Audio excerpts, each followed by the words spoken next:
Doctor صاحب report سامنے آئی ہے جو سرکاری ملکیتی ادارے ہیں وہ بدستور خسارے میں ہیں اور شدید خسارے میں ہیں، اور اطلاعات کے مطابق یہ جو خالص خسارہ ہے جی ان کا 300% تک بڑھ گیا ہے۔ ہم نے تو بڑی میئرز کر لی، بڑے ریفارمز کر لیے، پی آئی اے کو ہم نے پرائیویٹائز کر دیا، لیکن خسارہ ویسے کا ویسے ہی ہے۔ اس کی وجہ کیا نظر آتی ہے آپ کو؟ بہت بہت شکریہ آپ کا۔ دیکھیے، بنیادی بات یہ ہے کہ اگر آپ پچھلے کئی دہائیوں سے دیکھیں تو تینوں بڑی پارٹیاں حکومت پر رہیں، ان سب نے یہ کہا کہ ہم حکومتی شعبے کے جو ادارے ہیں ان کو منافع بخش بنائیں گے، ان میں اسٹرکچرل اصلاحات کریں گے، اس میں جو ہے وہ مالیاتی نظم و ضبط قائم کریں گے، وہاں بورڈ اور ڈائریکٹرز میں جو تقرریاں ہیں اور چیف ایگزیکٹو جو تقرری ہے وہ میرٹ پہ کریں گے۔ لیکن ان تمام اقدامات میں سے کوئی قدم بھی نہیں اٹھایا، کیونکہ اس سے طاقتور طبقوں کے مفادات متاثر ہوتے ہیں۔ اور پاکستان میں آپ کو بھی پتہ ہے، ہمیں بھی پتہ ہے کہ ایک گٹھ جوڑ ہے اشرافیہ کا آپس میں، اس میں حکومت بھی شامل ہے، حکومتیں بھی شامل ہیں، صوبائی حکومت بھی شامل ہے، پارلیمنٹ بھی ہے، صوبائی اسمبلی بھی ہے، اسٹیٹ بینک بھی ہے، ایف بی آر بھی ہے، نیپرا بھی ہے، بینکس بھی ہیں، اور نجی شعبہ بھی شامل ہے، تاجر، صنعت کار، برآمد کنندگان، بینکس، اسلامی بینک، سب اس میں گٹھ جوڑ ہے، اپنے اپنے مفادات میں ہو رہے ہیں۔ چنانچہ کوئی بھی اصلاح کرنے میں دلچسپی نہیں لیتا، اور آپ نے دیکھا کہ 2025 میں جیسے آپ نے خود کہا مزید جو ہے نقصانات ہوئے۔ مگر ایک اور اہم بھی بات ہے، یہ جو کہہ رہے ہیں بڑے زبردست نقصانات ہو گئے، ارے جناب اس سے کہیں زیادہ نقصانات دوسرے شعبے میں بھی ہوئے ہیں، کئی گنا زیادہ ہوئے ہیں اور بڑے ہیں۔ مسئلہ کیا ہے؟ مسئلہ یہ ہے کہ ہم یہ سمجھتے ہیں کیا یہ جو حکومتی شعبے کے ادارے ہیں یہ خلا میں کام کر رہے ہیں؟ اگر ملک میں جو دوسرے ادارے ہیں وہ بھی نقصانات دکھا رہے ہیں، یا کرپشن ہو رہا ہے، یا اچھی کارکردگی نہیں دکھا رہے، تو وہاں اصلاحات نہیں آ رہی، تو یہ کیسے ٹھیک ہو جائے گا؟ بڑی سمپل سی بات ہے نا۔ اب دیکھیے کہ ہمارے یہاں بہتری کہاں آ رہی ہے، ذرا سا آپ دیکھ لیجئے۔ حکومت کے اعداد و شمار کے مطابق اگر پاکستان میں ابھی بہتری آئی ہے تو وہ آئی ہے نمبر 1 اسٹاک ایکسچینج میں۔ جی 2.5 برسوں میں کوئی 12,200 ارب روپیہ مارکیٹ کیپٹلائزیشن بڑھ گیا۔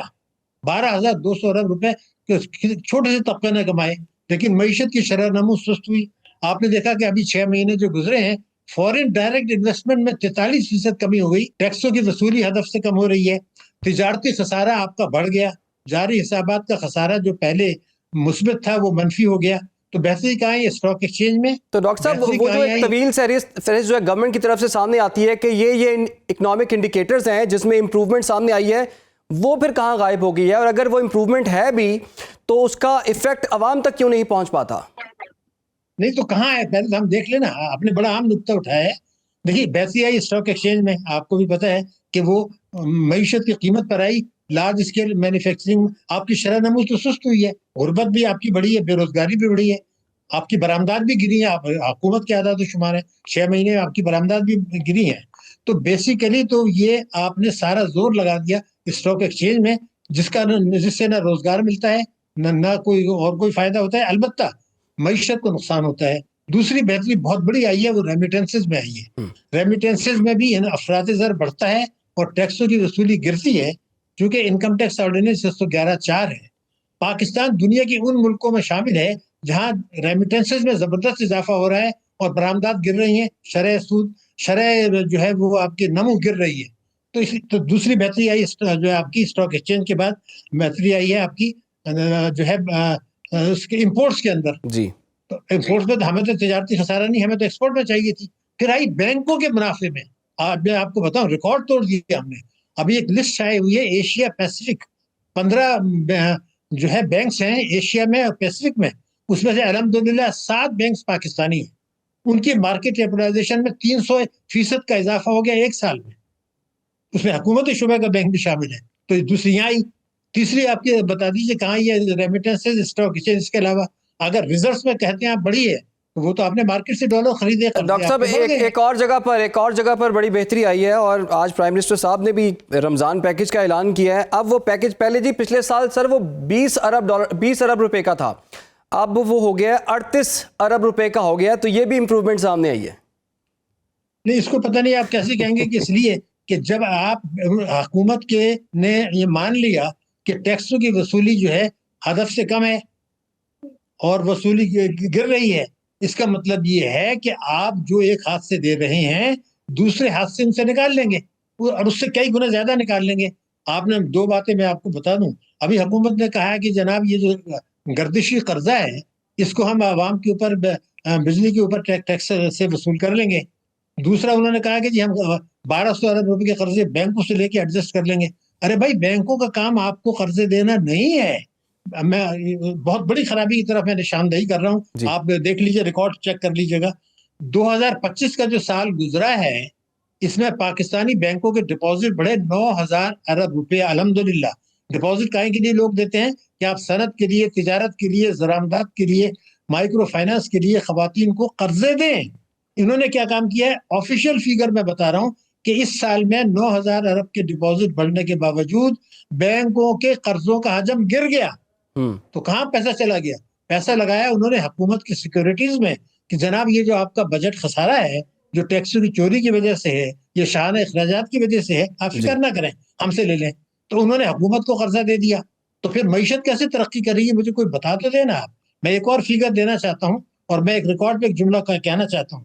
میں نے دنیا بھر میں, یورپ میں, مڈل ایسٹ میں, پاکستان میں, افریقہ میں بہت سینئر پوزیشنز پر کام کیا ہے, خود پاکستان میں بھی.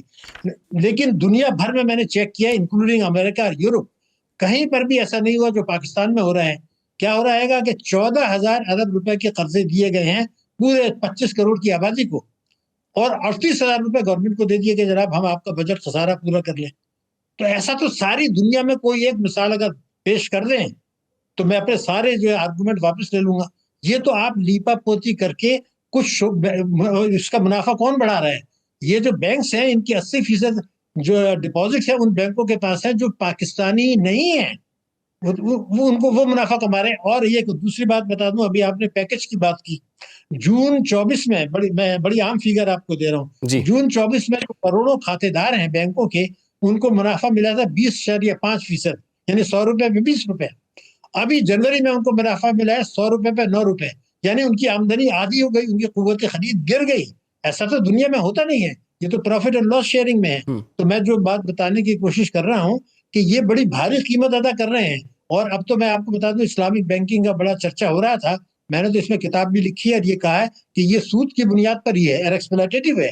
لیکن حکومت نے, پارلیمنٹ نے سے پاس کر دیا بل کہ 2027 میں ہم اس کو مکمل طور پر ختم کر دیں گے. دیکھیے اندرونی خانہ میں آج آپ کو رپورٹ دے رہا ہوں کہ کچھ بینکوں نے منسٹری آف فائنانس کے ساتھ مل کے کہا ہے کہ جی ہم تو فورن بینک سے ہم نہیں کریں گے. ارے بھائی ضیاء کے زمانے میں بھی آیا تھا تو سب نے مان لیا تھا. اب یہ انہوں نے طے کر لیا کہ 2027 میں نہیں کرنا ہے, تو فورن بینکس نے کہہ دیا کہ جی ہم تو نہیں کریں گے, ہمارے مالکان اجازت نہیں دے رہے, اور اسٹیٹ بینک نے ان کے ساتھ جو ہے مثبت رویہ اپنانا ہے. تو یہ ساری جو چیزیں ہو رہی ہیں وہ اشرافیہ کو نوازنے کے لیے. میں جملہ کہنا چاہتا ہوں کہ پاکستان بہت طاقتور ملک ہے. پاکستان کے پاس 5,000 ارب ڈالر کے منرلز پڑے ہوئے ہیں. پاکستان کی طاقتور فوج ہے جس نے اپنا سکہ منوایا ہے, جس کو سعودی عرب نے جس کے ساتھ دفاعی معاہدہ کیا ہے. امریکہ جو ہماری جو ہے مجبور ہے ہماری قدر کرنے کے لیے اپنے مفادات میں. ان تمام کسان محنتی ہیں, جفاکش ہیں, مزدور ہیں, تو سب چیزیں ہیں. لیکن اشرافیہ کو نوازنے کے لیے ہم اپنی معیشت کو بھی تباہ کر رہے ہیں. کبھی نجکاری کی تلوار لے آتے ہیں. اب ایک مثال آپ کو دینا چاہتا ہوں, اسٹیٹ لائف, انہوں نے ریکارڈ منافع کما لیا ہے پچھلے 5 برسوں میں, زبردست بنایا. کیوں؟ کیونکہ وہاں آپ باہر سے ایک آدمی لے کر آئے, وہ کمپیٹنٹ آدمی تھا, اس کو آپ نے لگا دیا, وہ 5 سال سے کام دکھا رہا ہے. تو آپ اسی طرح سے نجکاری کرنے کے بجائے اپنے اداروں کو کوشش کریں کہ وہ منافع میں آ جائیں اور پھر ان کو پاکستانیوں کو بیچ دیں اگر بیچنا ہے. لیکن اگر اسی طریقے سے چلتا رہا, جیسے ایک جملہ بتاؤں آپ کو, وزیر اعظم صاحب نے خود کہا کہ 15,000 ارب روپیہ سالانہ ایف بی آر کم وصول کر رہا ہے. تو کیا پبلک سیکٹر نے جو 50 سال میں نقصان دکھائے ہیں, کیا وہ 15,000 ہے یا اس سے کم ہے؟ ظاہر ہے کم ہے. تو یہ 15,000 کی بات کیوں نہیں کرتے؟ یہ جو بچتیں گر رہی ہیں اس کی بات کیوں نہیں کرتے؟ جو بینکوں کھاتے دار کو رقم دے رہے ہیں وہ کیوں نہیں کر رہے ہیں؟ ایف ڈی آر کیوں گر رہا ہے؟ اور ملک کی سرمایہ کاری بھی گر رہی ہے اور ملک کے سرمایہ کا فرار بڑھ رہا ہے. یہ منفی باتیں ہیں جو اس طاقتور ملک کو, بہادر عوام کو, بہادر افواج کی قربانیوں کو اور پولیس کی قربانیوں کو, بچوں کی قربانیوں کو, ہماری خواتین کی قربانیوں کو, ہم تو بھارت کو شکست ایک جگہ یہاں اگر دی ہے تو ہم معیشت میں بھی دے سکتے ہیں.